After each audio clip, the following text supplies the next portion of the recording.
For 3 weeks, Renee Caswell had walked past the same corner every night after her shift. Dark gray suit from the discount rack, white button-up shirt that never seemed to stay crisp past noon, and that plastic ID badge hanging from a blue lanyard around her neck like a neon sign announcing her insignificance.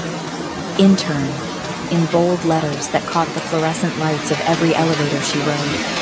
She was 24, black, grinding through 70-hour weeks at Paycorp Tower while living off instant ramen, and the kind of hope that makes you check your empty bank account 3 times a day like the numbers might magically change. She kept every receipt in a manila folder. Organization made her feel less powerless, even when the math never worked in her favor. She took the 11 p.m. route home because it was faster, cutting through the financial district when it emptied out, when the suits disappeared and the city showed its real face. That corner sat at the intersection of glass towers and forgotten streets, where the rain pooled in potholes and the streetlights flickered like they were deciding whether to give up entirely. That's where she first noticed him. A man in an expensive charcoal gray suit, sitting on the curb like he'd been placed there by mistake. Not stumbling drunk, not high, not shouting at invisible enemies. Just sitting with the kind of stillness that made him seem almost unreal in the chaos of the downpour. Renee had walked past that corner for 3 weeks straight, head down, earbuds in, following the first rule of city survival. Mind your business. She barely had enough bandwidth for her own problems.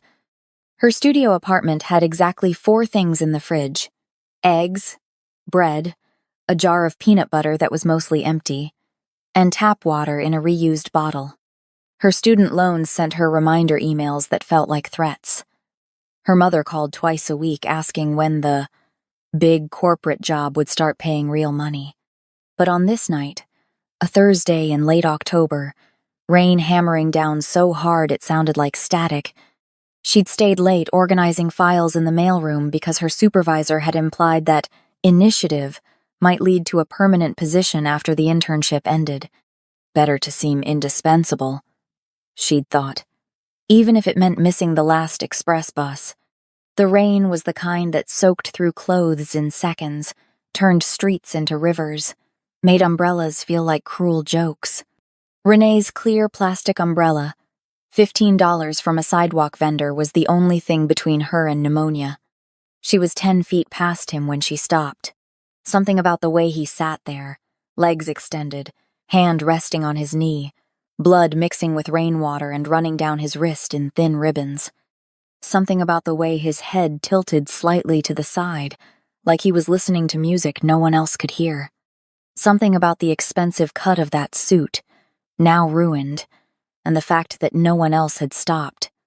Not the taxis splashing through puddles, not the few pedestrians hurrying past with their heads down, not even the figures she could barely make out in the fog behind him, men in dark suits holding black umbrellas, watching but not helping. Renee turned around. Her mother's voice echoed in her head, warning her about getting involved, about how the world wasn't kind to young black women who made themselves targets by caring too much. Her best friend's voice reminded her that people sitting on curbs bleeding at 11 p.m. probably deserved whatever had happened to them. Her own voice, the tired one that just wanted to go home and sleep, told her to keep walking, but her feet carried her back to the curb anyway. She knelt on the wet asphalt, feeling the cold water immediately soak through her only pair of work-appropriate slacks, the ones she'd bought on clearance and hand-washed in her bathroom sink every Sunday night. The man didn't look up, didn't acknowledge her at all. Up close, she could see the gash on his right temple, fresh and still bleeding, a dark smear across his cheekbone that the rain couldn't quite wash away. "Hey," Renee said softly, holding her umbrella over both of them. The rain drummed against the plastic like impatient fingers. "Can you hear me?" His eyes moved first, sharp and dark, focusing on her face with an intensity that made her breath catch. Then his head lifted slowly, and she saw him fully late 20s, maybe early 30s, Korean, with the kind of bone structure that belonged in fashion magazines, and eyes that belonged in police interrogation rooms. Cold, calculating, dangerous, even bleeding out on a street corner. But there was something else there, too.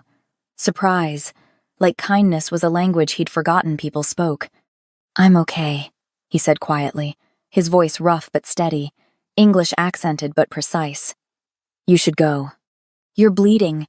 Renee set her umbrella down, angling it against her shoulder, and dug through her canvas work bag. Past the protein bars she hoarded from the break room, past the stack of manila folders she'd stolen to organize her own job applications, until her fingers found the small first aid kit she'd started carrying after a coworker had sliced her hand on a paper cutter and no one could find supplies. The man watched her with that same unnerving stillness. "You don't want to get involved in this." "Probably not," Renee admitted, pulling out antiseptic wipes and gauze pads. "But my mother raised me better than to leave someone bleeding in the rain, so here we are." She reached toward his temple, half expecting him to pull away, but he didn't move. His eyes stayed locked on her face, memorizing it. She realized, studying her like she was evidence in a crime scene. She pressed the gauze against the wound, and he didn't even flinch. "I'm not going to ask what happened," she whispered, her hand trembling slightly despite her best efforts to stay calm. The figures in the background had moved closer, she noticed in her peripheral vision. Watching, waiting. "But I'm not leaving you here to drown either." His hand came up, covering hers where it pressed the gauze against his temple. His fingers were cold and sticky with blood, but his grip was gentle. "What's your name?" She hesitated. Every instinct screamed that giving her name to a bleeding stranger surrounded by silent watchers was a mistake that would follow her.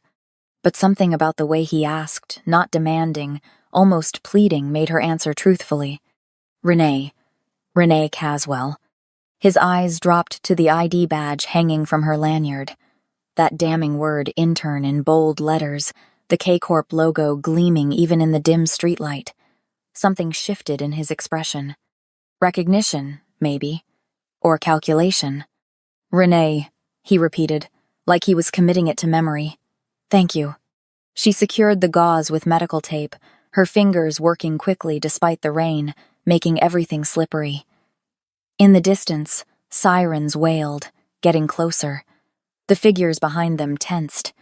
"You should go," the man said again, more urgently this time. "Now." Renee looked at him. At the blood soaking through the fresh bandage. At the expensive suit that probably cost more than 3 months of her rent. At the exhaustion and danger and something else, something almost like shame in his eyes. "Will you be okay?" she asked. He gave her a smile that didn't reach his eyes. "I always am." Renee stood, her knees aching from kneeling on wet concrete, her slacks ruined beyond saving, her umbrella dripping rain down her back. She picked up her bag, looked one last time at the bleeding man on the curb, and walked away into the storm. She didn't see the way he watched her disappear into the rain. She didn't see the men in suits move forward as soon as she was out of sight. She didn't see the black SUVs pull up, or the way the man stood steady despite his injury and climbed into the back seat without looking back. She didn't know that by stopping, by breaking the city's cardinal rule, by showing kindness to a stranger, she had just changed the trajectory of her entire life. She didn't know that the man she'd saved wasn't some down-on-his-luck businessman. She didn't know that Yoon Seo Park, heir to the most dangerous Korean Mafia syndicate in the city, never forgot a debt. And she definitely didn't know that K-Corp Tower, the building where she sorted mail and organized files and dreamed of a permanent position, was owned by the very empire he controlled. She just went home, peeled off her ruined clothes, and set her alarm for 6 a.m., because she had to be back at that same building in 7 hours, and interns who showed up late didn't get promoted. The next morning would bring answers she wasn't ready for. The next morning, everything would change. But that night, she just slept, dreamless and exhausted, while somewhere across the city, a ruthless man sat in a penthouse overlooking the financial district, a fresh bandage on his temple, and decided that the woman with the clear umbrella and the intern badge was worth protecting, even if she didn't know she needed protection yet. If you're enjoying this story so far, Please subscribe, like, and drop a comment letting me know where you're watching from and the time over there. Thank you for being here. The rain hit harder as Renee knelt beside him, each drop sounding like a tiny explosion against her umbrella. Up close, the man looked worse than she'd thought. The blood wasn't just from his temple, there was a split in his eyebrow too, and his knuckles were scraped raw like he'd been in a fight. Or several fights. "Can you tell me your name?" Renee asked, digging through her first aid kit with one hand while holding the umbrella steady with the other. Her nursing textbooks had covered basic trauma assessment, even if she was studying accounting now instead. His eyes found hers, and for a moment she forgot about the rain, the blood, the watching figures in the fog. His gaze was the kind that pinned you in place, made you feel like you were the only person in the world worth looking at. Predatory, but not quite threatening. Not yet. "Yunseo," he said finally, his voice barely above a whisper. "Park Yunseo." "Okay, Yunseo. I'm going to clean this wound. It might sting." She tore open an antiseptic wipe, the sharp smell of alcohol cutting through the rain. When she pressed it to his temple, he didn't even blink. Most people would have flinched, pulled away, cursed. He just watched her with that same unnerving intensity. "You're not afraid," he observed. Not a question. An assessment. "I'm terrified," Renee admitted, dabbing at the blood. "But fear doesn't stop bleeding. So here we are." The corner of his mouth twitched. Almost a smile, but not quite. Smart answer. She worked quickly, cleaning the wound as best she could in the downpour, applying antibiotic ointment from a tube that was probably expired but better than nothing. His eyes never left her face, and she was acutely aware of how close they were, how his expensive cologne mixed with the smell of rain and copper. "You work at K-Corp," he said, his eyes dropping to her badge again. Not a question this time either. "I'm an intern, bottom of the food chain." She pressed a large gauze pad over the wound, her fingers brushing against his wet hair. "How did you—" "The logo." He gestured weakly at her badge. "I know it well." Of course he did.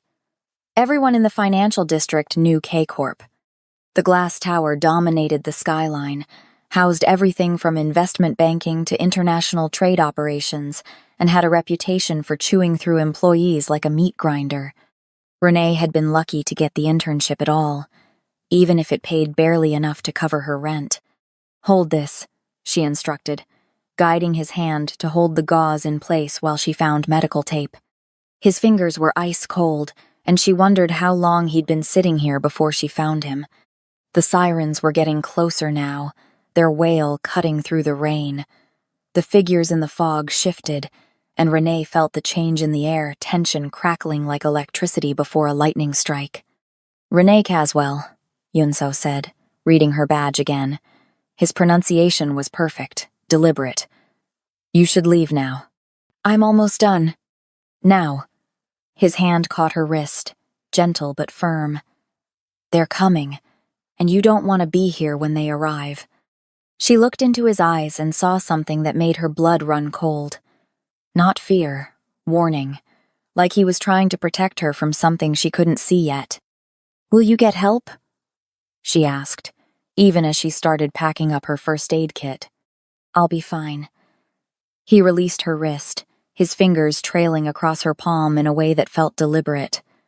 "Thank you, Renee Caswell. I won't forget this."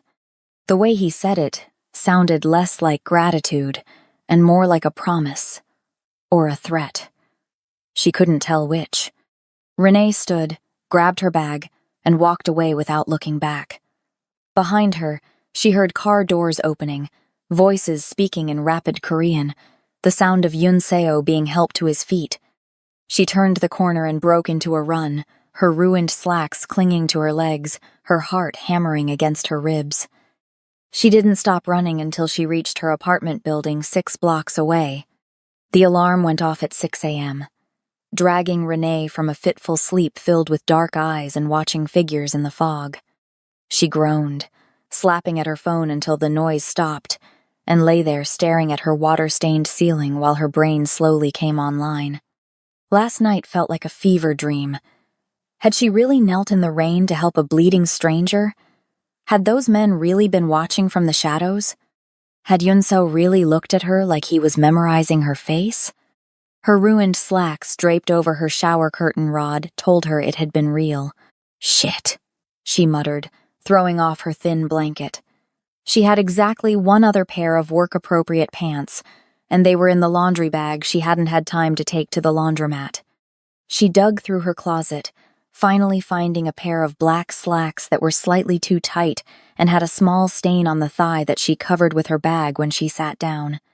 By the time she'd gotten dressed, grabbed a granola bar that would serve as breakfast and lunch, and run to catch the bus, she was already 10 minutes behind schedule. The bus hit traffic. Construction on Fifth Avenue, a water main break on Lexington. By the time Renee burst through the revolving doors of K-Corp Tower, she was 45 minutes late and looked like she'd been dragged through a hedge backward. The security guard at the front desk, Marcus, who usually gave her a sympathetic nod when she came in early, looked at her with something close to pity. "Rough morning?" he asked. "You have no idea." Renee swiped her badge and headed for the elevators, already composing her apology to her supervisor in her head. The mailroom was in the basement, a windowless concrete bunker that smelled like toner and desperation. Renee shared the space with 3 other interns and their supervisor, Patricia Chen, a woman in her 50s who'd worked at K-Corp for 30 years and had the emotional range of a filing cabinet. Patricia was waiting by Renee's sorting station, arms crossed, mouth set in a thin line. "Miss Caswell, how kind of you to join us." "I'm so sorry, Patricia. The bus, I don't want to hear it." Patricia's voice could have frozen nitrogen. "This is the 3rd time this month you've been late. Do you think permanent positions go to people who can't show up on time?" Renee's stomach dropped. "It won't happen again." "You're right. It won't." Patricia pulled a yellow warning slip from her clipboard and thrust it at Renee. "One more infraction and you're done. We have 50 applicants who would kill for your position." Renee took the slip with trembling fingers, her face burning with shame and anger. Around her, the other interns kept their heads down, sorting mail with sudden, intense focus. Nobody wanted to be next. "Understood," Renee managed to say. "Good. Now get to work. The executive floor deliveries are already behind schedule." Renee spent the next 6 hours in a fog of humiliation and exhaustion, pushing her mail cart through the tower's 43 floors, delivering packages and inter-office envelopes to people who looked through her like she was invisible. Executive assistants didn't say thank you. Managers didn't make eye contact. She was furniture with a pulse, and everyone knew it. By lunch, her feet ached, and her stomach growled loud enough that a junior analyst smirked as she delivered his package. She ate her granola bar in the basement bathroom stall, perched on a toilet seat, wondering how much longer she could keep this up before she broke completely. Her phone buzzed. A text from her mother. "How's my corporate star doing?" Renee stared at the message, then typed back. "Great. Living the dream." She deleted it before sending. Typed instead. "Busy day. Love you." The afternoon dragged on. More deliveries. More invisible corridors. More executives brushing past her without acknowledgement. By 5 p.m., when Patricia finally dismissed them, Renee felt hollowed out, like someone had scooped out her insides and left just enough to keep her walking. She was halfway to the elevators when Patricia called her back. "Caswell, one more thing." Renee turned, bracing for another lecture. Patricia's expression was strange, almost nervous.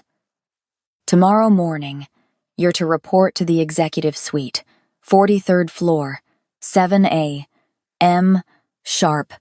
Renee blinked. "The executive suite? Why?" "I don't ask questions above my pay grade, and neither should you. Just be there on time." Patricia paused. "And wear something. Professional. More professional than this." She gestured vaguely at Renee's stained slacks and wrinkled blazer, then walked away before Renee could respond. The other interns exchanged glances, a mixture of curiosity and envy. Nobody got called to the executive suite. That was where the real power lived, where decisions that moved billions of dollars happened behind closed doors. Renee rode the bus home in a daze, her mind spinning through possibilities. Had she accidentally delivered something to the wrong person? Had someone complained about her? Was this how they fired people, summoning them to the top floor for a formal dismissal? She barely slept that night, staring at her ceiling and trying to remember if she'd done anything wrong, anything that would warrant attention from the people who lived in the clouds at the top of K-Corp Tower. She never once connected it to the bleeding man in the rain. Renee arrived at 7 a.m. Exactly, wearing her best blazer, the one she'd bought for her college graduation, and her least stained pair of slacks. She'd woken up at 5, spent an hour on her hair, and practiced her "I'm very interested in this opportunity" face in the bathroom mirror until she felt ridiculous. The 43rd floor was a different world. Marble floors instead of industrial carpet, real plants instead of dying succulents in plastic pots. The receptionist's desk was made of what looked like actual mahogany, and the woman behind it had the kind of bone structure that belonged on runways. "Renee Caswell," Renee said, her voice coming out smaller than she intended. "I was told to report here at 7. The receptionist, her nameplate read, Sophia Kim, looked her up and down with the kind of assessment that made Renee feel like she was being priced and found wanting. "Wait here." Sophia picked up a phone, spoke in rapid Korean, then hung up and gestured toward a row of leather chairs that probably cost more than Renee's entire apartment. "Someone will collect you shortly." Renee sat, her back straight, her hands folded in her lap like her mother had taught her. Around her, executives moved with purpose, carrying tablets and coffee cups, speaking in low voices about markets and acquisitions and strategy. Nobody looked at her. She was still invisible, even 43 floors up. The other interns started arriving at 7:15, a line of them looking equally confused and terrified. Renee recognized most of them mailroom workers, filing clerks, the coffee service intern who always smelled like espresso. They clustered together in the waiting area, whispering theories. "I heard someone's getting promoted. I heard someone's getting fired for stealing. I heard the chairman is back from Korea." That last comment made several people go quiet. The chairman was a legend at K-Corp, a figure spoken about in hushed tones. He'd been gone for 6 months, nobody knew exactly why, and his absence had created a power vacuum that had the whole company on edge.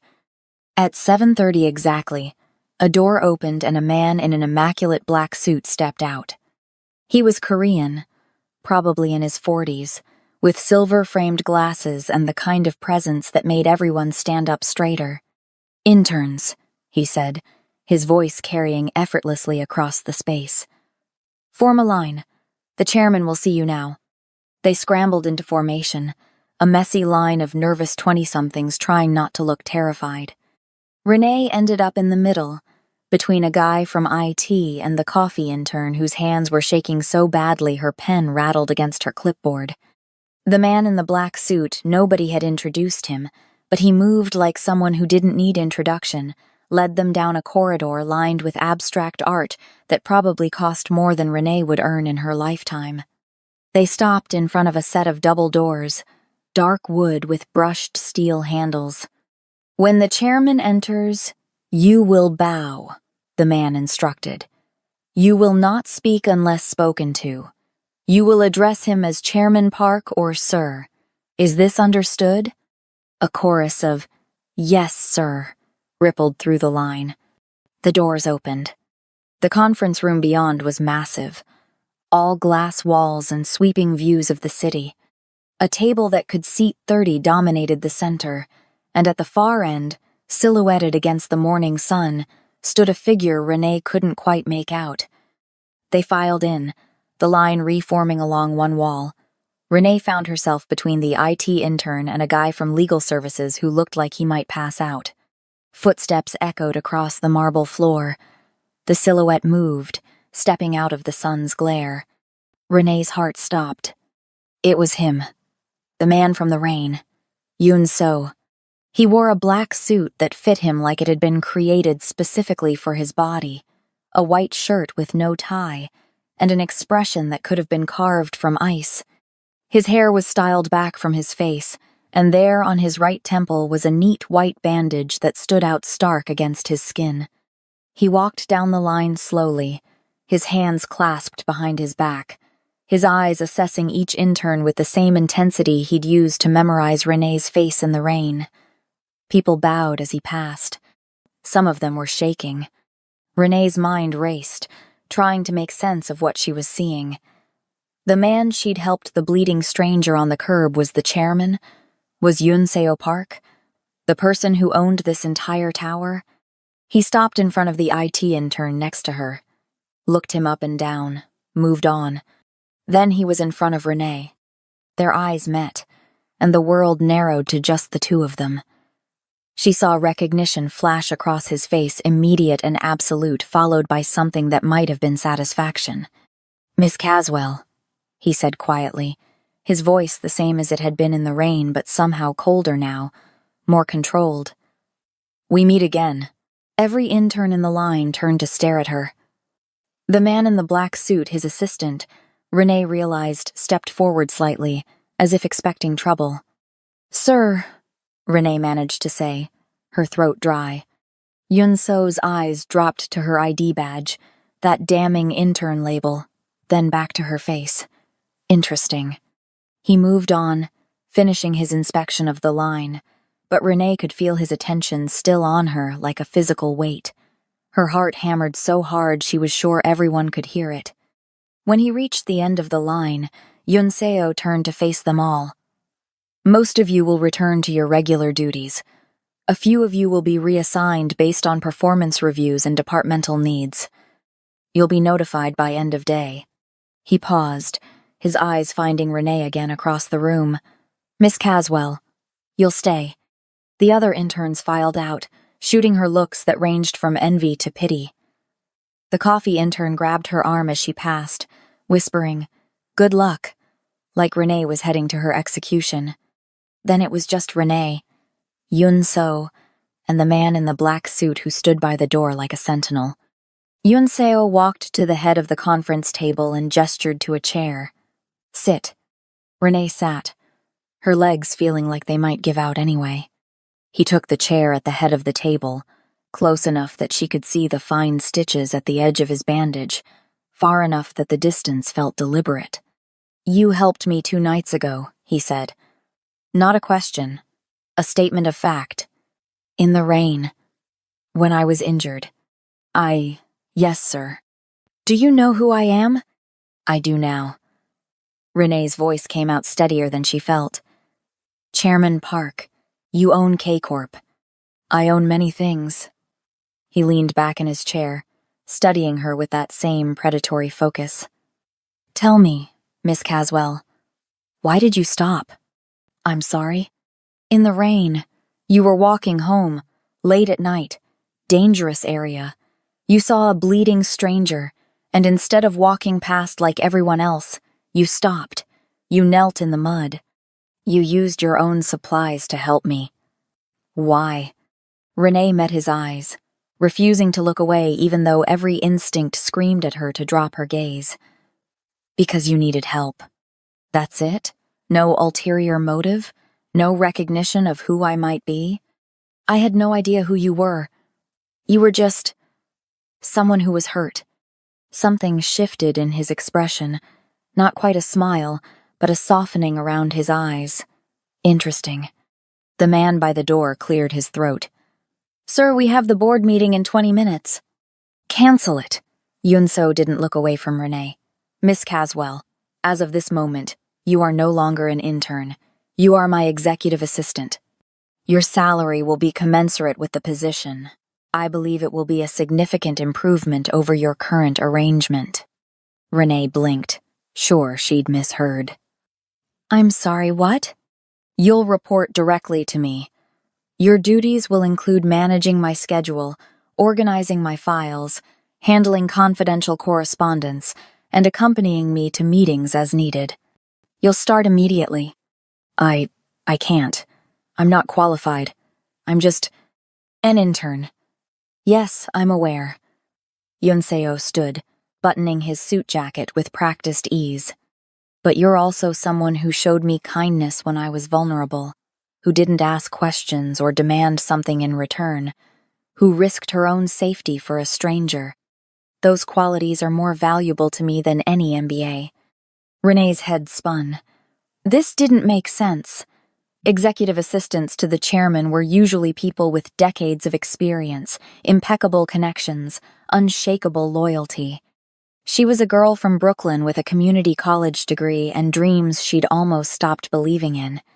Sir, I appreciate the offer, but it's not an offer. His voice went cold, sharp as broken glass. It's a reassignment. You start today. But I don't. Miss Caswell. He leaned forward, his hands flat on the table, his face close enough that she could see flecks of gold in his dark eyes. 2 nights ago, you became visible to people you don't want to be visible to. The men who were watching us in the rain, they saw you help me. They know your face now. They know your name. And they will use that information in ways that will put you in danger. Renee's blood turned to ice. What are you talking about? I'm talking about the fact that by showing me kindness, you painted a target on your back. His voice softened slightly, almost apologetic. The safest place for you now is where I can see you, where my people can protect you. Do you understand? She understood. She understood that her simple act of compassion had somehow dragged her into something dark and complicated. She understood that this man, this chairman, wasn't offering her a promotion out of gratitude, but out of necessity. She understood that she'd been right to be terrified. What if I quit? She asked quietly. What if I just walk away from K-Corp entirely? Then you'll be walking away without protection, and the people who saw you helping me will find you anyway, because they won't believe you don't know something valuable. They'll assume I told you things, gave you information, made you important. He straightened up. At least here, you have a chance. Renee closed her eyes, feeling the walls closing in. This morning, she'd been an invisible intern worried about being fired for showing up late. Now she was being forced into a position of power and danger because she'd stopped to help a bleeding stranger. Do I have a choice? She asked. Everyone has a choice, Miss Caswell, but some choices have better survival rates than others. She opened her eyes and looked at him, really looked at him. Past the expensive suit and the cold demeanor and the bandage on his temple, she saw exhaustion in the lines around his eyes. She saw something almost like regret in the set of his mouth. She saw a man who lived in a world where kindness was currency and debts were paid in blood. Fine, she said. I'll do it. Good. Yunso straightened. All business again. Minjun will show you to your new office. Your belongings from the mailroom will be collected and brought up. You'll need a new badge, new security clearance, new access codes. We'll arrange all of that today. The man by the door, Minjun, apparently stepped forward and gave her a small nod. One more thing, Yunso said as she stood to leave. Thank you. For the rain. I don't say that often. Renee looked back at him. This dangerous man who she'd saved without knowing what she was saving. You're welcome, I think. As she followed Minjun out of the conference room, she heard Yunseo's quiet laugh behind her. It sounded almost human. Her new office was 3 doors down from Yunseo's, a space that would have fit her entire apartment inside with room to spare. Floor-to-ceiling windows overlooked the financial district. A massive desk made of dark wood dominated the center, and there were actual books on actual shelves instead of the motivational posters that covered the mailroom walls. Your computer will be set up within the hour, Minjun said, his tone professional but not unkind. It will need to create new credentials for you. HR will need updated paperwork. And you'll need to sign several NDAs. NDAs? Renee's voice sounded distant to her own ears. Non-disclosure agreements. Everything you see, hear, or learn in this position is confidential. Violation of these agreements carries severe legal consequences. He paused. I should also mention that your predecessor lasted 3 years before requesting a transfer to our Singapore office. This is not an easy position. What happened to them? Nothing dramatic. They simply burned out. The chairman is demanding. That seemed like an understatement. Renee walked to the window, looking down at the city spread below her. Somewhere down there was her old life, the cramped apartment, the struggling budget, the simple dream of making enough money to help her family. That life felt impossibly far away now, like looking down from an airplane. What exactly does he do? She asked. I mean, I know he runs K-Corp, but what else? Minjun was quiet for a long moment. When she turned back, his expression was carefully neutral. The chairman's business interests are diverse and complex. It's not my place to explain them. You'll learn what you need to know as you go. Which was not an answer at all. The day became a blur of paperwork, security briefings, and IT setup. People came and went from her office HR representatives with contracts to sign, security personnel who took her photo for a new badge, even someone from facilities management who asked about her preferences for office supplies. Everyone treated her with a careful respect that felt wrong, like they were scared to offend her now that she worked for the chairman directly. By noon, Renee's head throbbed and her stomach felt like it was eating itself. She hadn't had breakfast, and lunch seemed like a luxury from another life. Minjun appeared in her doorway. The chairman would like you to join him for lunch. Executive dining room, 5th floor. Of course, because this day wasn't surreal enough already. The executive dining room was exactly as pretentious as Renee imagined. White tablecloths, actual waiters, a menu that didn't list prices because if you needed to ask, you didn't belong there. Yoon Seo sat at a corner table by the windows, reading something on a tablet, a cup of black coffee steaming beside him. He looked up when she approached, gestured to the chair across from him. Sit. Have you eaten? Not yet. Order whatever you want. He went back to his tablet, scrolling through what looked like financial reports. The waiter appeared instantly, and Renee ordered the first thing she saw, some kind of salmon dish that probably cost what she used to spend on groceries for a week. They ate in silence for a while. Yoon Seo seemed content to ignore her, focused on his work. Renee picked at her salmon, her appetite gone, her mind spinning through everything that had happened. You're wondering why I really promoted you, Yoon Seo said without looking up from his tablet. Renee set down her fork. The thought crossed my mind. I told you the truth. You're in danger now because you helped me. But that's not the only reason. He looked at her finally, his expression unreadable. I need someone I can trust. Someone who doesn't have existing loyalties to anyone else in this company. Someone who proved they're capable of making good decisions under pressure. You're trusting me because I bandaged your head? I'm trusting you because when you had every reason to walk away, you didn't. He set down his tablet. Do you know how rare that is in my world? Real kindness with no agenda? Renee thought about the men in the fog, the watching figures with black umbrellas. About the way he'd said some choices have better survival rates than others. About the casual way he'd mentioned protection, like violence was just another business expense. What exactly is your world? She asked quietly. Yunso smiled, and it didn't reach his eyes. One you should have stayed out of. But since you're in it now, you might as well understand the rules. He leaned back in his chair, coffee cup in hand, and for the next 20 minutes, he explained how K-Corp was the legitimate face of an empire built on less legitimate foundations. How the Korean syndicate he'd inherited from his father controlled everything from shipping to real estate to information brokerage. How the corporate boardrooms were just another battlefield, cleaner than street corners but just as deadly. There are people who want me dead, he said matter-of-factly. People within my own organization who think I'm too young, too Western-educated, too soft. The attack 2 nights ago was the 3rd attempt this year. Renee felt sick. And you're telling me this because you need to know what you're protecting me from, and what I'm protecting you from. He set down his cup. Your job is to manage my schedule and organize my files. But what you're really doing is watching, listening, noticing patterns. You told me you were just an intern, but I had your background checked this morning. You studied forensic accounting before you switched to business management. You're good with numbers. Better than good. She stared at him. You had me investigated? I investigate everyone who gets close to me. It's how I stay alive. He pulled a folder from his briefcase and slid it across the table.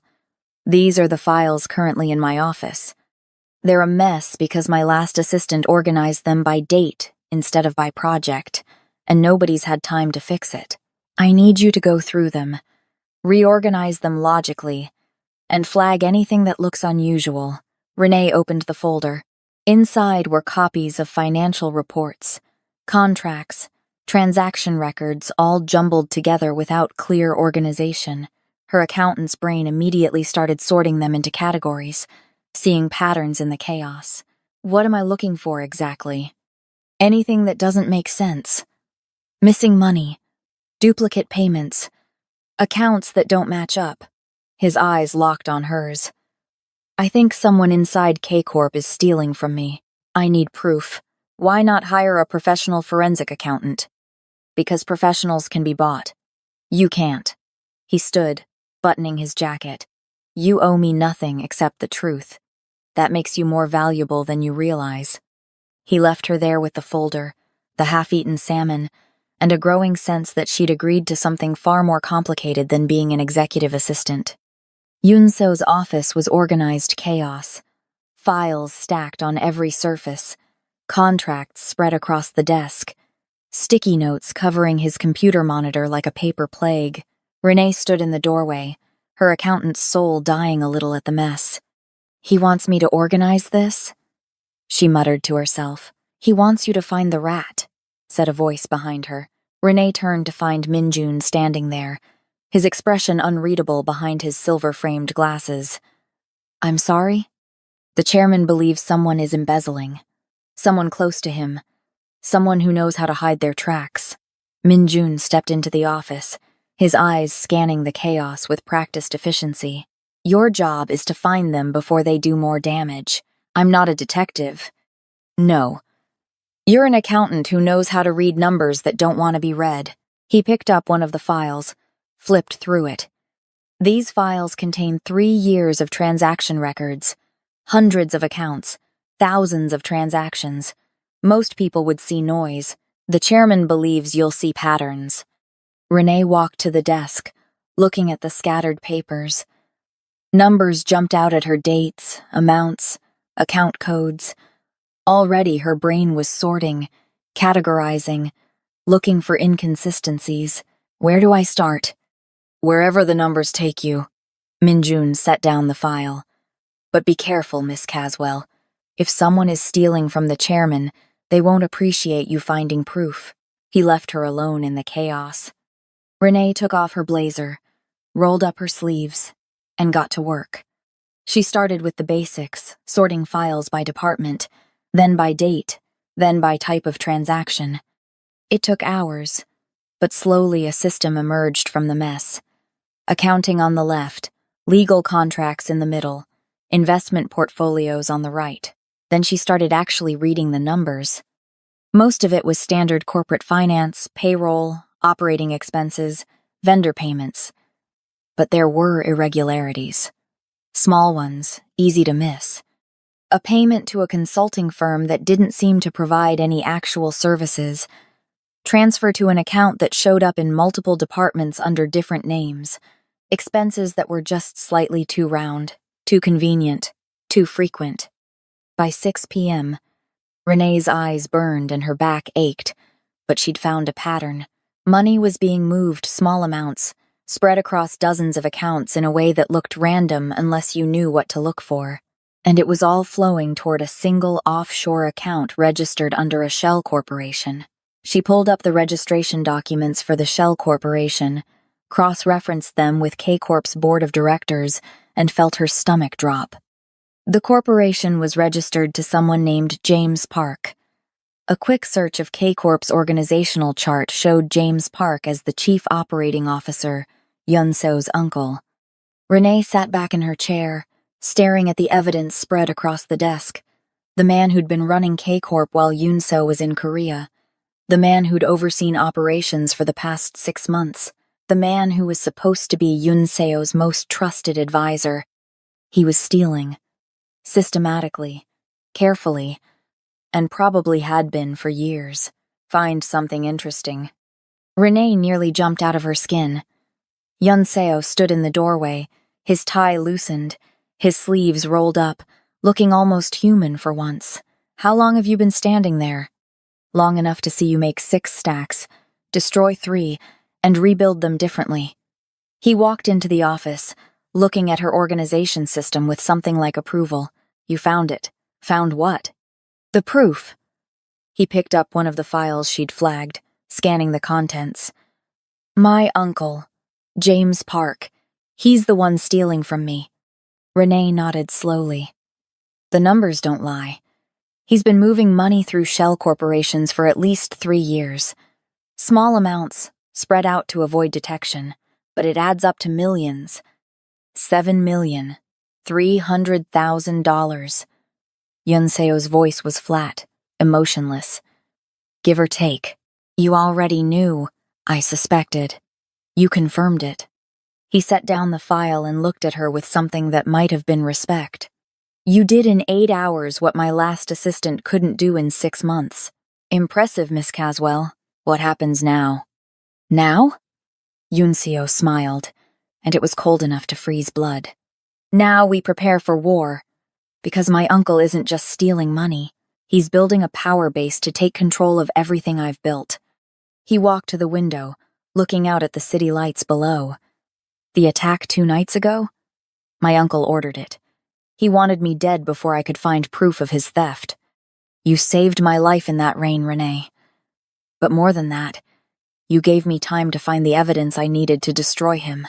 Renee felt the weight of it settling on her shoulders. She hadn't just saved a man's life. She'd saved an empire.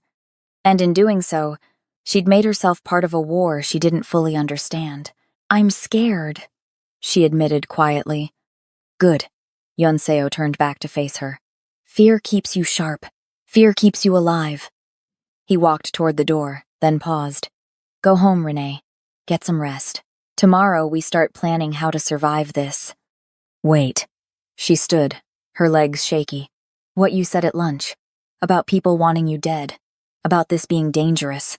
Was any of that exaggerated? He looked at her for a long moment, his expression softening just slightly. No. Every word was true. You're in danger now. Real danger. But I promise you this while you work for me. I will keep you safe. That's not a business arrangement. That's a debt I owe you. Then he was gone, leaving Renee alone in the organized chaos of his office, surrounded by evidence of betrayal and theft, wondering how a simple act of kindness in the rain had led her here. She looked out the window at the city 43 floors below, at the lights and the movement and the life she'd almost had.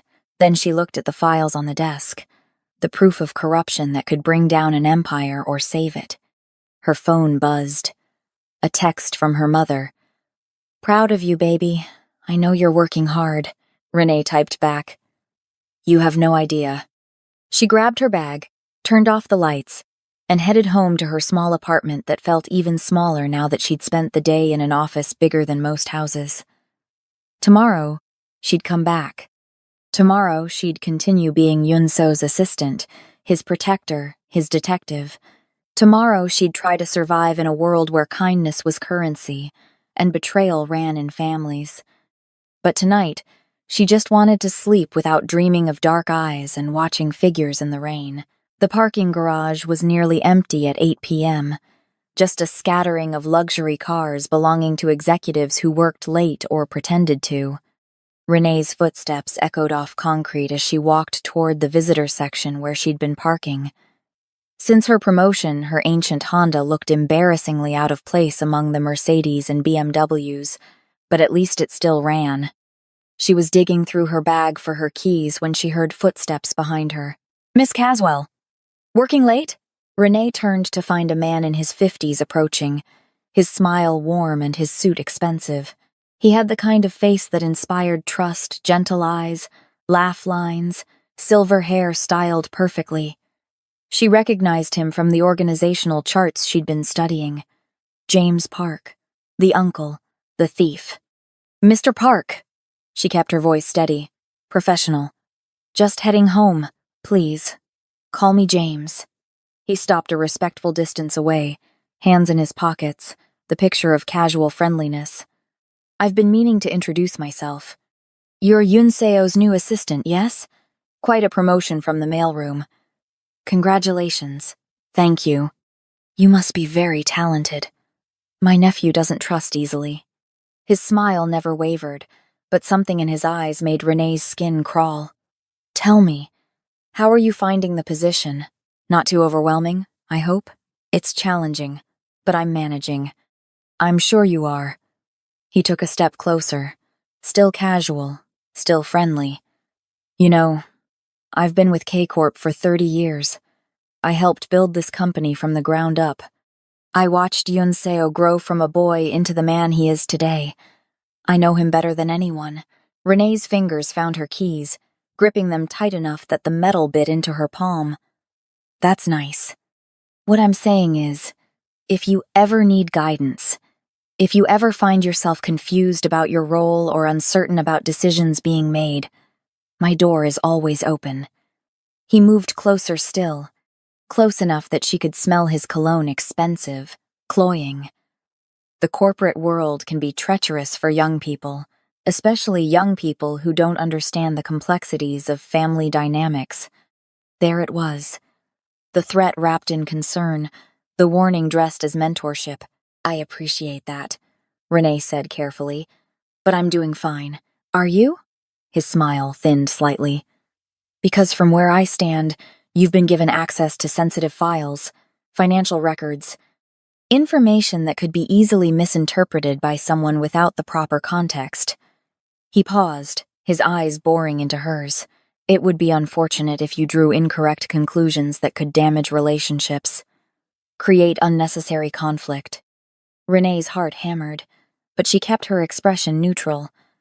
"I'm just organizing files, Mr. Park. That's all." Of course. Of course." He stepped back, the warm smile returning. "I'm simply saying that loyalty is everything in our world. And loyalty means understanding that sometimes numbers tell only part of the story. Sometimes there are legitimate reasons for transactions that might seem irregular to an untrained eye. I understand completely." "Good. Good." He pulled out his business card, pressed it into her hand.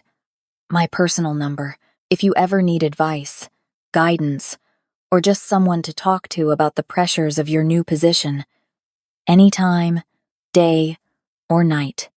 Renee took the card with fingers that trembled slightly. "Thank you. One more thing." His voice dropped, losing all pretense of warmth. "My nephew can be intense, single-minded. He sees betrayal everywhere, even where it doesn't exist. If he's asked you to look for something specific in those files, I'd be very interested to know what that is." "He hasn't asked me to look for anything." "No?" James studied her face like he was reading a contract. "Well, if that changes, remember my offer. There are always two sides to every story, Miss Caswell. And sometimes the people we think we should trust are the ones most likely to get us killed." He walked away, his footsteps echoing off the concrete, leaving Renee standing alone beside her car with her heart racing and his business card burning in her hand. She sat in her Honda for 10 minutes, doors locked, breathing slowly until her hands stopped shaking. He knew. James Park knew she'd found the evidence. And that threat, disguised as friendly advice, was clear. Stop looking, or there would be consequences. Renee started her car and drove home, checking her rearview mirror every 30 seconds, half expecting to see headlights following her. The whole way, James Park's words echoed in her head. Sometimes the people we think we should trust are the ones most likely to get us killed. She didn't know if he meant Yoon Seo or himself. Her apartment felt different when she got home. Nothing obvious, the door was still locked. Her few belongings still in their usual places, but something in the air felt wrong, like someone had been there while she was gone, touching her things, violating her space. Renee stood in the doorway, her keys still in her hand, every instinct screaming at her to leave. But this was her home, her safe place. She stepped inside, flipped on the lights, and tried to tell herself she was being paranoid. The living room looked normal, kitchen untouched, bathroom door closed like she'd left it. Her bedroom was at the end of the short hallway. The door was open just a crack, and she was almost certain she'd closed it this morning. Renee's phone was in her hand before she consciously decided to call. Not 911. Not her mother. The number Yoon Seo had programmed into her contacts that afternoon. Chairman. Emergency. It rang once before he answered. Renee? Something's wrong. Her voice came out as a whisper. My apartment. Someone's been here. Get out. Now. I think. Now, Renee. Walk out of your apartment and get to a public place. I'm sending Minjun to get you. She backed toward the door, her eyes still on that cracked open bedroom door. That's when she saw it, a shadow moving inside her room. Not her imagination. Not paranoia. Someone was in there. Renee ran. She made it to the hallway outside her apartment before she heard her door slam open behind her. Footsteps pounding after her. She didn't look back, just ran for the stairs the elevator would trap her, taking them two at a time, while her breath came in gasps and her phone pressed to her ear. They're chasing me, she managed to say into the phone. Where are you? Yoon Seo's voice was sharp, controlled. Stairwell. Building lobby. I don't... She burst through the lobby door and nearly collided with Minjun, who caught her by the shoulders, steadying her. Behind him were two other men in black suits, their expressions flat and dangerous. Inside, Minjun said, guiding her toward a black SUV idling at the curb. The two men moved past her, heading for the building entrance with the kind of purposeful stride that meant violence was about to happen. Renee let herself be pushed into the SUV's back seat. Minjun slid in beside her, and the vehicle pulled away before her door was even fully closed. Are you hurt? He asked. She shook her head, unable to speak yet. Her whole body was shaking, adrenaline making her feel like she was vibrating out of her skin. The chairman is waiting for you. Minjun handed her a bottle of water. Drink. Breathe. You're safe now. They drove through the city in silence, Renee pressing her forehead against the cool window glass, trying to process what had just happened. Someone had broken into her apartment. Someone had been waiting for her.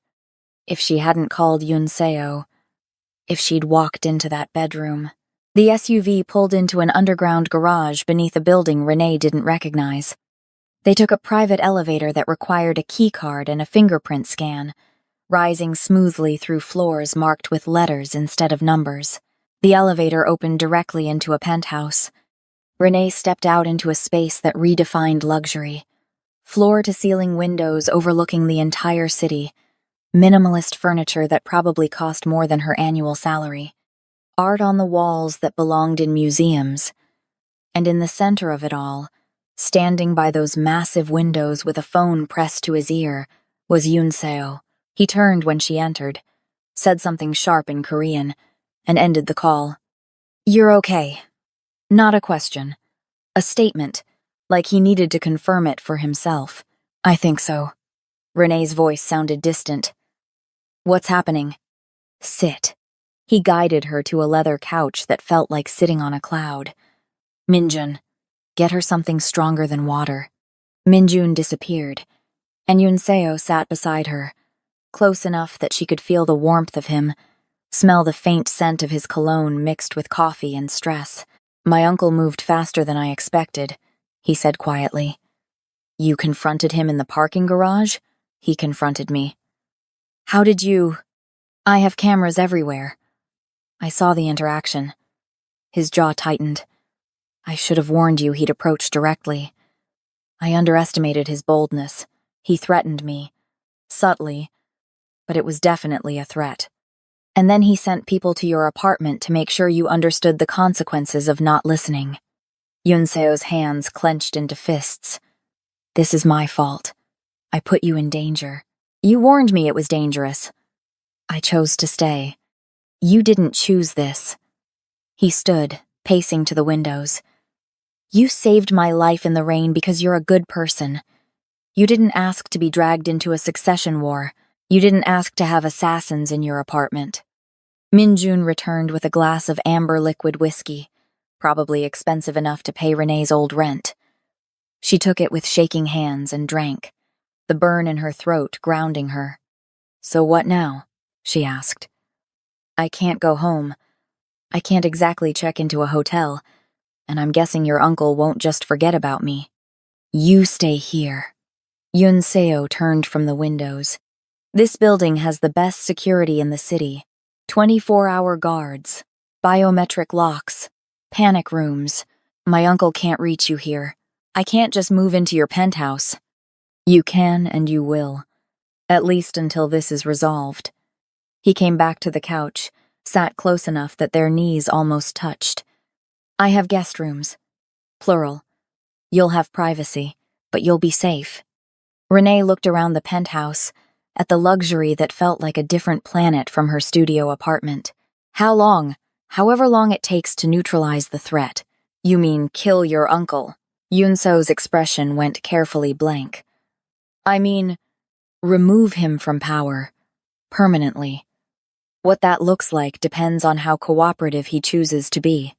They sat in silence for a moment, the city lights twinkling below them like a field of stars. Renee finished her whiskey, feeling the warmth spread through her chest, loosening the tight knot of fear. Why me? She asked quietly. You could have hired professional bodyguards, forensic accountants, people who know how to handle this kind of thing. Why drag a mailroom intern into your war? Because you're not part of this world. Because you showed me kindness without agenda. Because every single person in my organization has ulterior motives except you. He looked at her, really looked at her, and for the first time since she'd met him, the mask cracked completely. Do you know what it's like to trust no one? To go through every day wondering which smile hides a knife? To sleep with one eye open because even your own family wants you dead? No, it's exhausting. It's lonely. He trailed off, looking away. And then you knelt in the rain and bandaged my head and asked for nothing in return. You were real. You are real. In a world full of people playing roles, you're the only genuine thing I've found. Renee's breath caught. There was vulnerability in his eyes now, raw and painful to see. This wasn't the ruthless chairman or the calculating Mafia heir. This was just Yun Seo, tired and isolated and desperately clinging to the one person who'd treated him like a human being. I'm scared, she admitted. But I'm also angry. Your uncle threatened me. He invaded my home.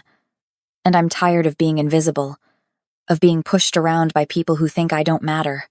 You matter. His hand found hers, fingers intertwining. You matter more than you know. The moment stretched between them. Electric and dangerous in a different way than assassins and betrayal. Renee could feel her heart racing for reasons that had nothing to do with fear. Guest rooms, she said finally, pulling back before she did something stupid like kiss him. You mentioned plural guest rooms. Yun Seo smiled, a real smile that transformed his face. Second floor. Take your pick. Minjun will arrange for clothes and toiletries to be delivered tomorrow. I don't have anything with me. You will by morning.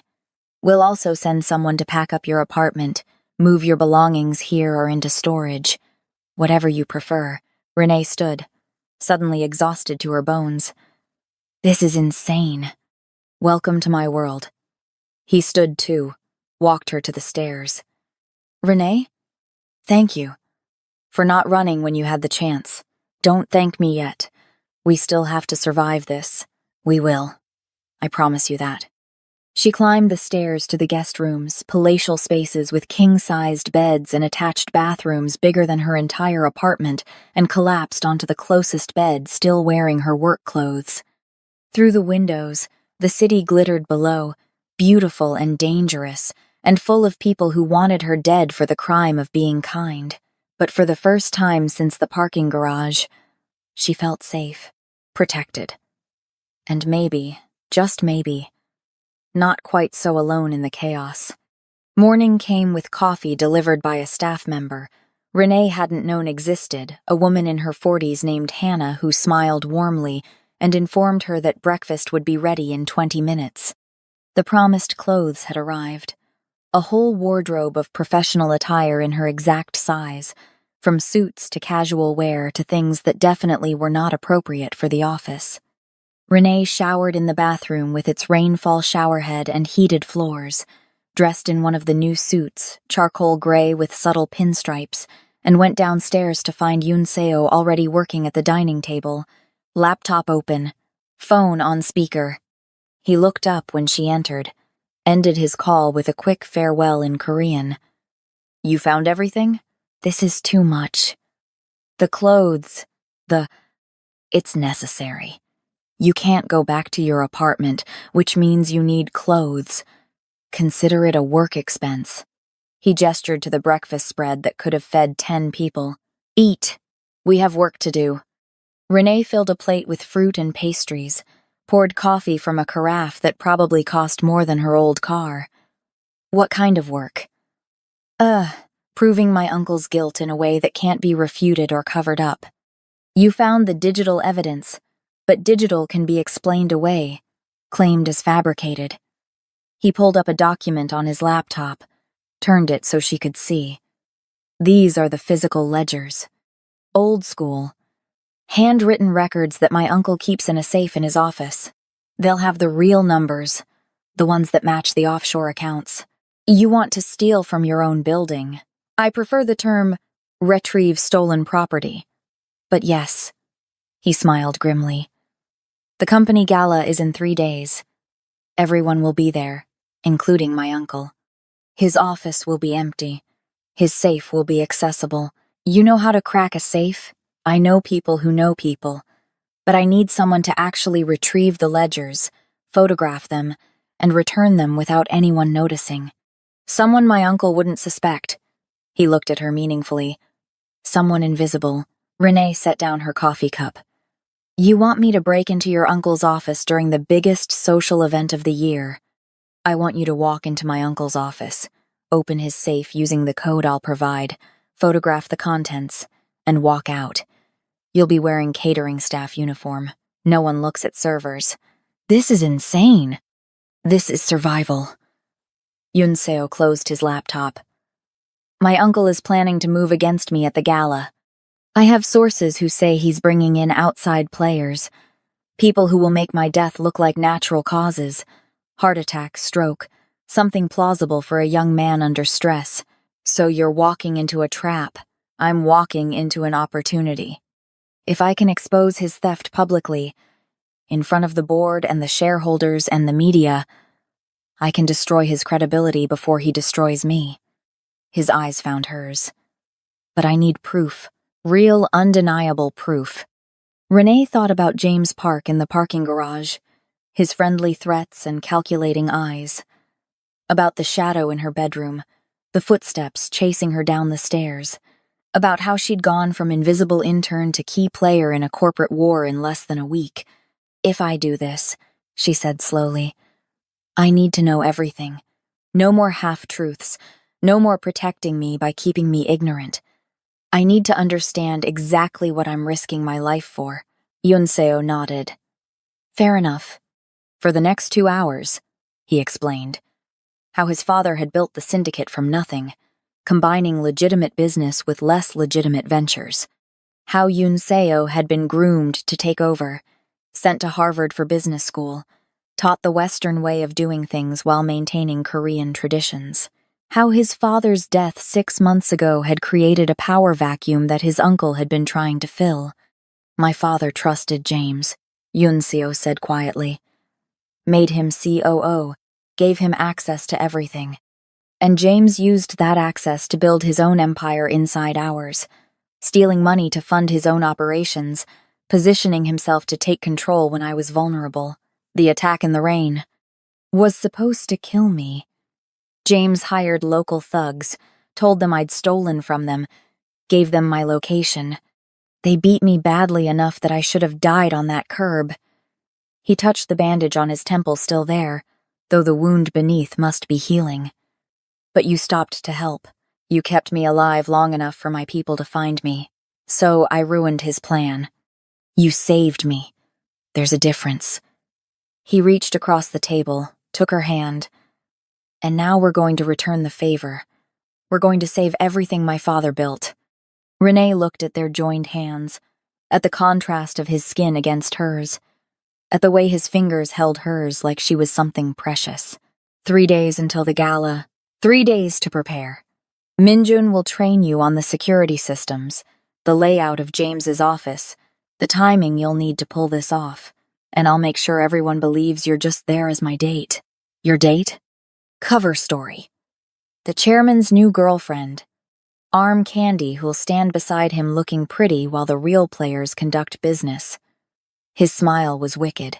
Think you can manage looking decorative? I'll do my best not to embarrass you. Renee. He squeezed her hand. You could never embarrass me. You're the bravest person I know. She didn't feel brave. She felt terrified and in over her head and like she was about to do something monumentally stupid. But she also felt alive in a way she never had. Sorting mail in a basement, invisible and ignored. Okay, she said. Let's steal some ledgers. The next 3 days were a blur of preparation. Minjun walked her through K-Corp's security systems, showing her the blind spots in the cameras, the timing of guard rotations, the maintenance corridors that connected different parts of the building.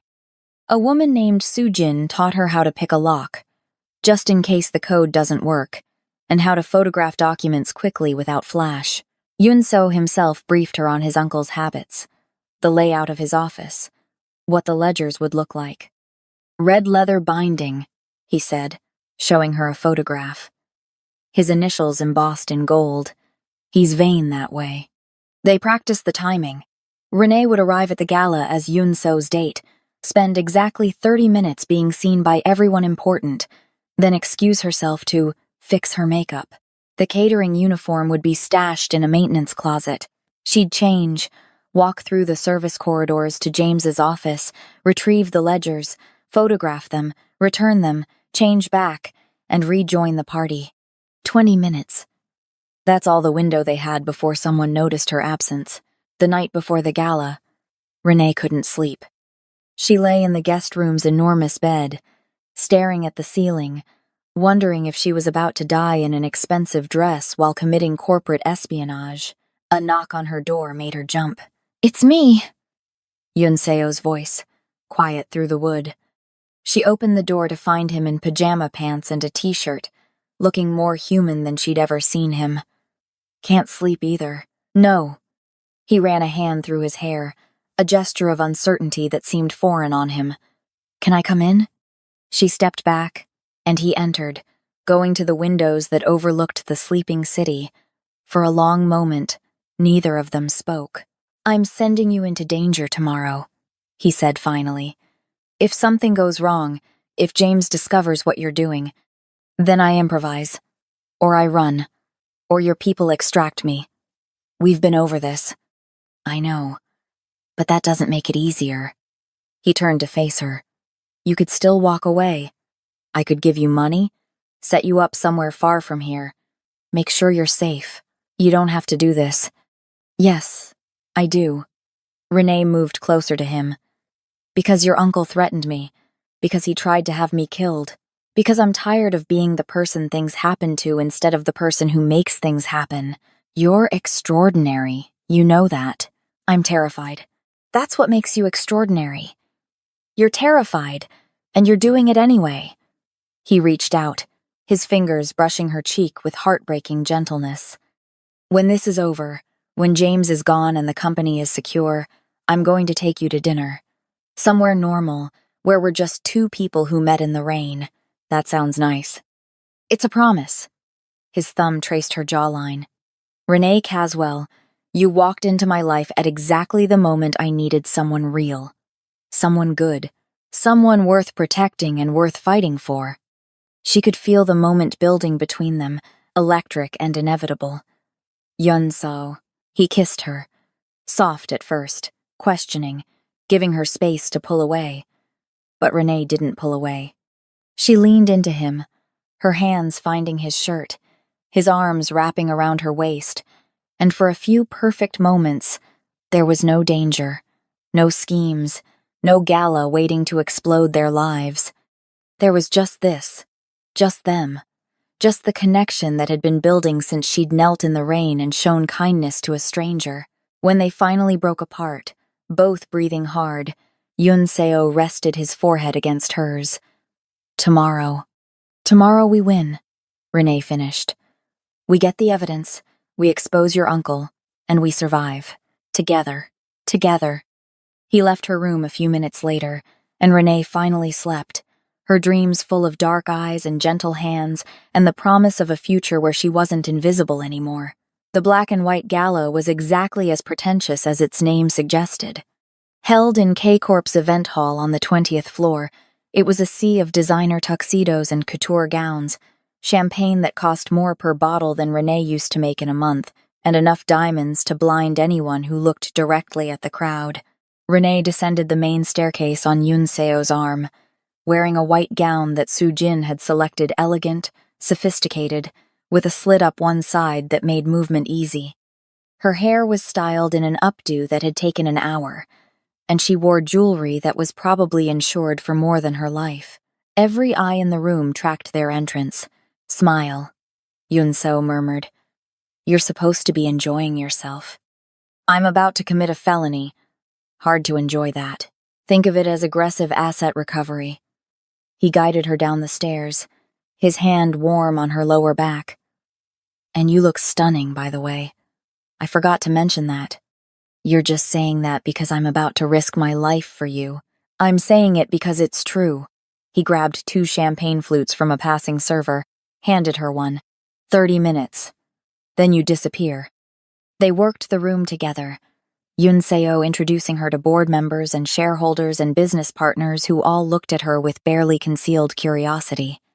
The chairman's new girlfriend, pulled from nowhere, clearly not from their world. Renee could see the calculations in their eyes, the wondering about her motives, her background, her worth. James Park appeared exactly 15 minutes into their circuit, his smile warm and his eyes cold. Yun-seo, so glad you could make it. Uncle. Yun-seo's tone was cordial, but his hand tightened on Renee's waist. You know, Miss Caswell. Of course. Your new assistant. James's gaze raked over her, assessment and threat in equal measure. Lovely dress. Quite a change from the mailroom, isn't it? Mr. Park. Renee kept her voice level, playing the role of decorative date. You'll have to excuse us, Yun-seo said smoothly. I promised Renee I'd introduce her to the board chair. They moved away, but Renee could feel James's eyes following them across the room. He knew something was happening. He just didn't know what. 25 minutes. Renee excused herself to the restroom, Yun-seo nodding subtly. The maintenance closet was exactly where Min-jun had said it would be, tucked behind a service corridor. The catering uniform fit perfectly black slacks, white shirt, black vest. She stuffed her gown into a garment bag, grabbed the tray of empty champagne flutes that had been staged for her, and walked back into the gala as a server. Nobody looked at her. She was invisible again, just another worker moving through the crowd, collecting glasses, offering refreshments. It was almost funny how easily she disappeared. The service corridor to the executive floors was deserted. Security was light, everyone was at the gala or monitoring the gala. Renee took the service elevator to the 43rd floor, her heart hammering so loud she was sure someone would hear it. James Park's office was at the end of the hall, his name on a platinum plaque. The door was locked, but Sujin's lessons paid off 30 seconds with a tension wrench and a pick, and she was inside. The safe was behind a painting cliché, but effective. Renee pulled it aside, revealing a digital keypad. She entered the code Yun Seo had provided, 072856, his father's birthday. The safe opened with a satisfying click. Inside were the ledgers, 3 of them, red leather, gold initials, exactly as Yun Seo had described. Renee pulled out her phone, started photographing pages. Account numbers, transactions, dates, amounts. Everything they needed to prove James had been stealing for years. She was halfway through the second ledger when she heard voices in the hallway. Just need to grab something from my office. Go back to the party. I'll meet you there. James. Coming here. Now. Renee's hands moved on autopilot, photographing the remaining pages as fast as possible, returning the ledgers to the safe, closing it, replacing the painting.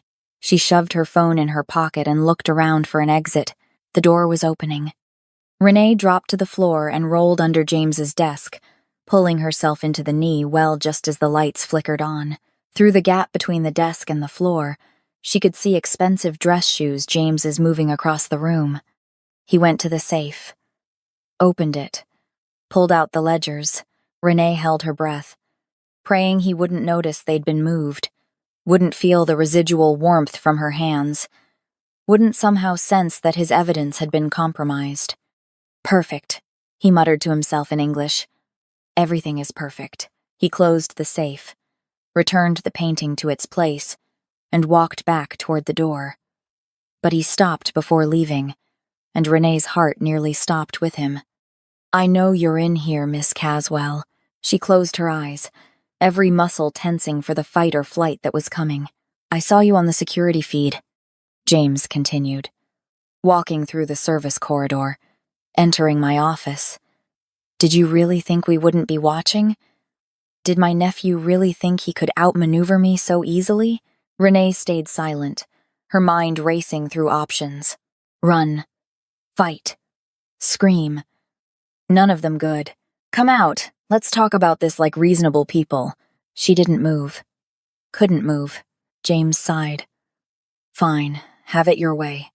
He pulled a phone from his pocket, pressed a button. Security. I have an intruder in my office. 43rd floor. Send a team. Then he left, closing the door behind him, and Renee heard the distinctive click of the lock engaging from outside.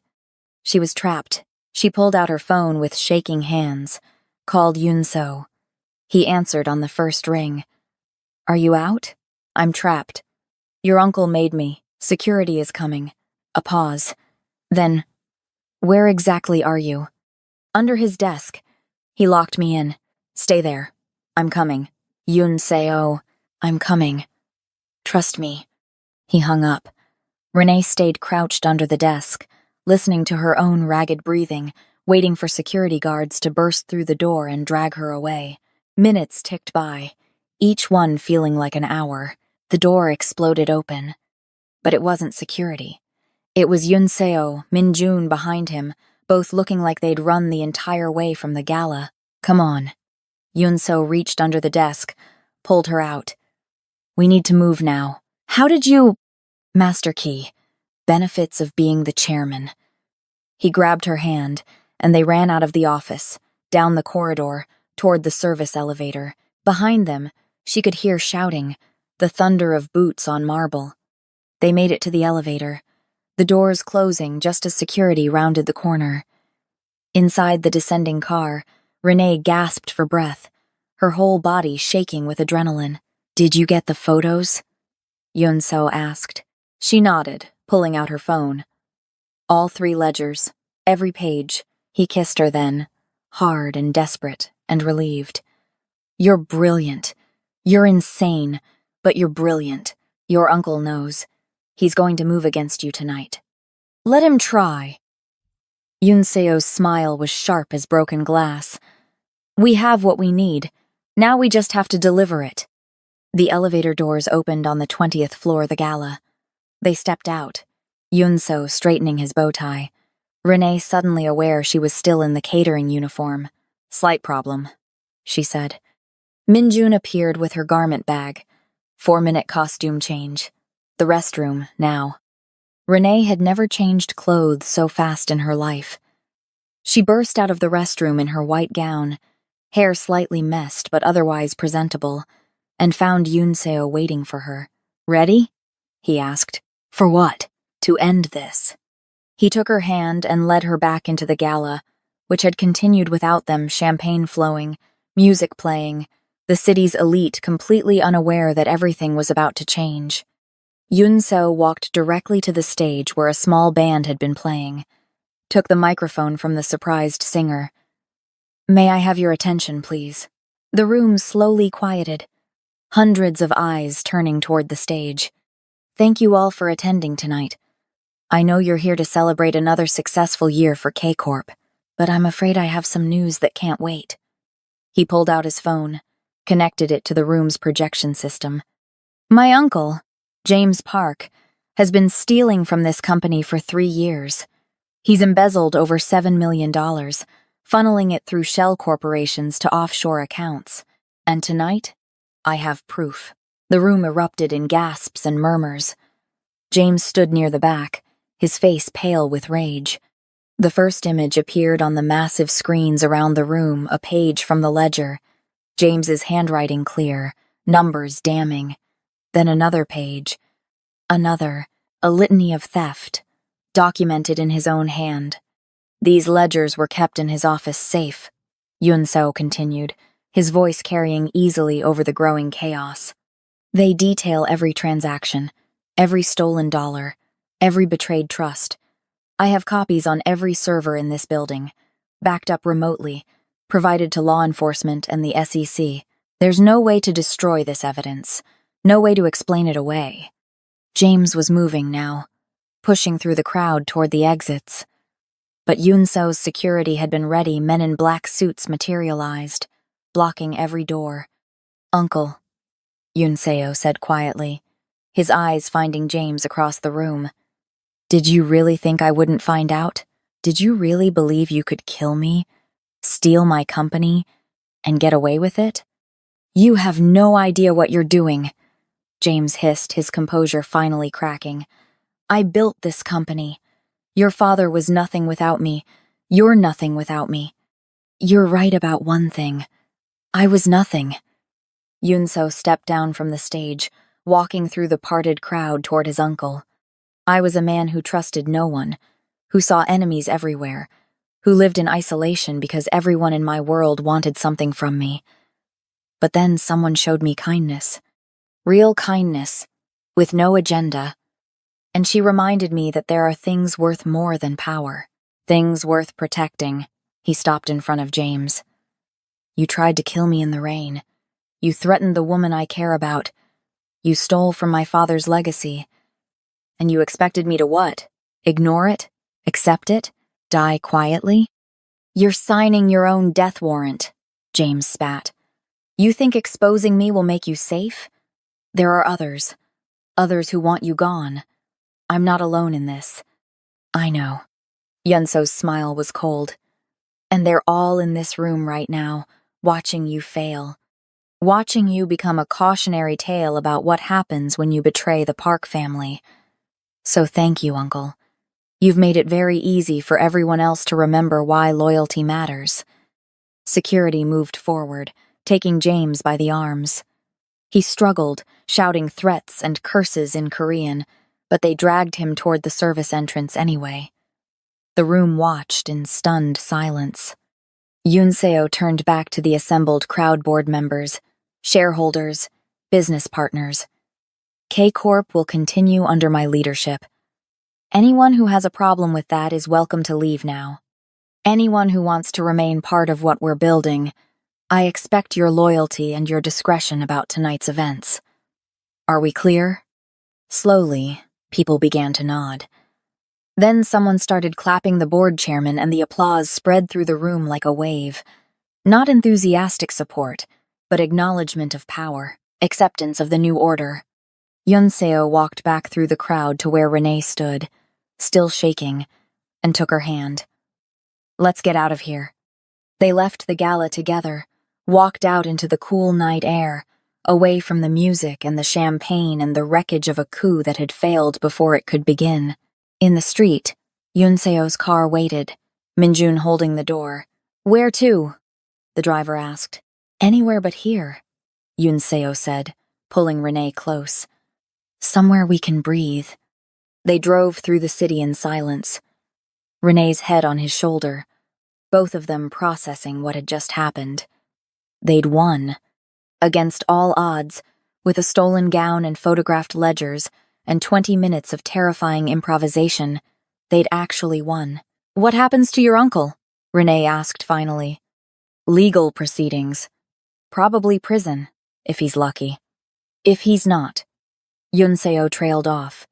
The syndicate has its own justice system. He knew the risks. And the others? The ones he mentioned?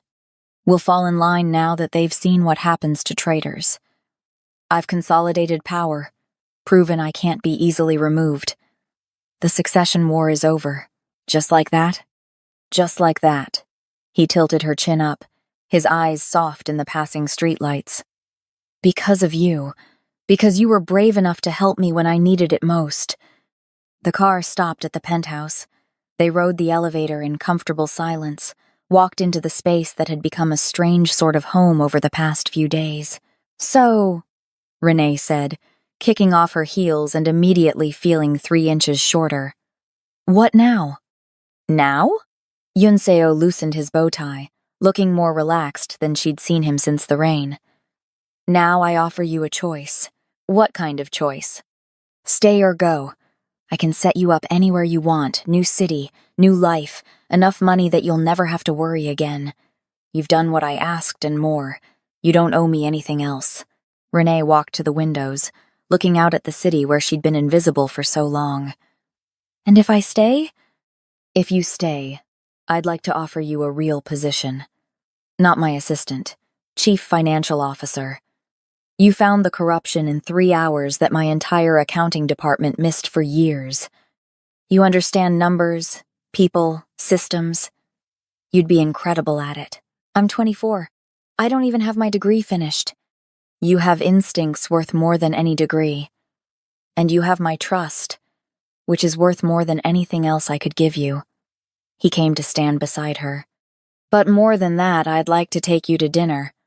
Somewhere normal. Somewhere we can be just 2 people who met in strange circumstances and maybe found something worth exploring.